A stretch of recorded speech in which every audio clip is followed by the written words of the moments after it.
farol que me guia, é a luz do meu caminho.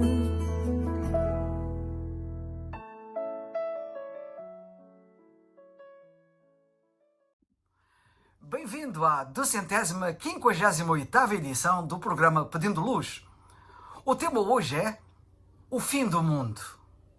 Tem havido uma grande dose de discussão desde sempre sobre predições que se fazem de que este mundo chegará ao fim em determinada data, e têm sido apontadas muitas datas ao longo dos anos. É incrível o que se tem escrito e dito a este respeito.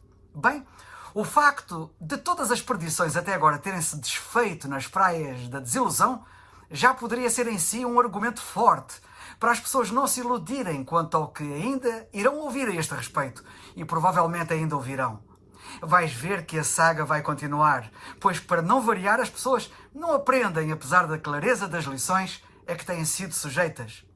Até posso entender que algumas pessoas sinceras temam que estes profetas, entre aspas, possam estar certos, uma vez que o Senhor Jesus Cristo falou sobre a sua vinda, cito, e o fim do mundo. Mas a tradução do que o Senhor realmente disse é incorreta, como já mostrarei.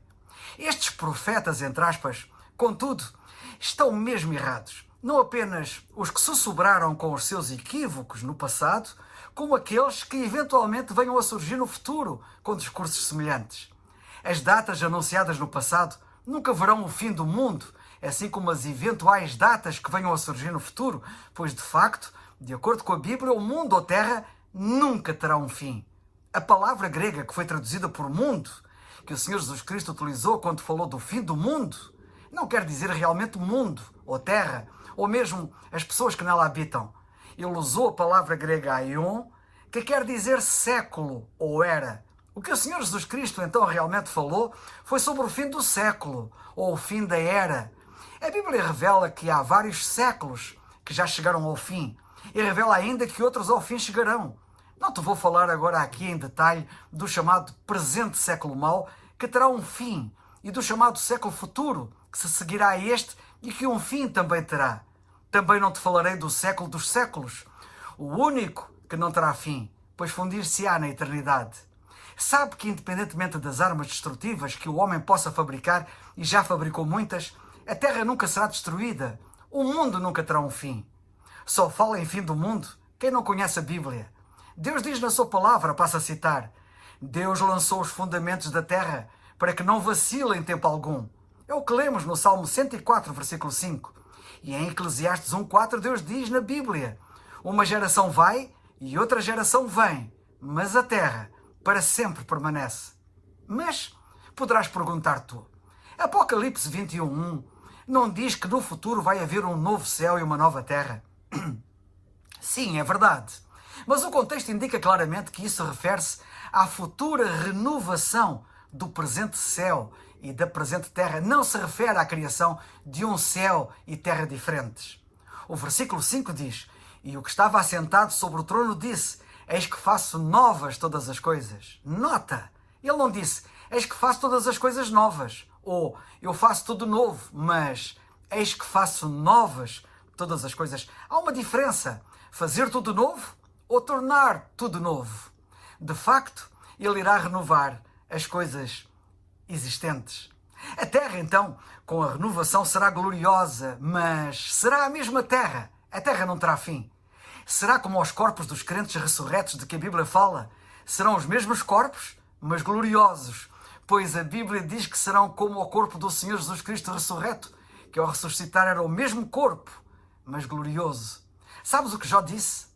Está escrito no livro que tem o seu nome. Ele disse, em minha carne verei a Deus. Vê-lo-ei por mim mesmo, e os meus olhos e não outros o verão.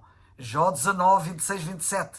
Isto significa que os corpos físicos que temos agora são os mesmos que teremos por toda a eternidade, embora a Bíblia diga que eles serão desfeitos na morte. Exatamente como diz que a terra se desfará, como lemos em 2ª carta de Pedro, capítulo 3. A palavra grega usada é a mesma que para o desfazer dos corpos na morte. Os nossos corpos serão renovados, porém Jó diz que eles serão a mesma carne. Ao falar do seu glorioso corpo ressurreto, o Senhor Jesus Cristo ecoou as palavras de Jó quando disse: vede as minhas mãos e os meus pés, que sou eu mesmo. Lemos isso em Lucas 24:39. Ele disse-lhes para tocarem nas suas mãos e pés, porque o seu novo corpo ainda carregava as marcas a que a sua velha carne havia sido sujeita, segundo lemos em João 20:27. Como os corpos serão renovados, assim será a terra. Não terá fim. Veremos então uma terra gloriosa, mas a mesma terra, exatamente como veremos corpos gloriosos, mas os mesmos corpos.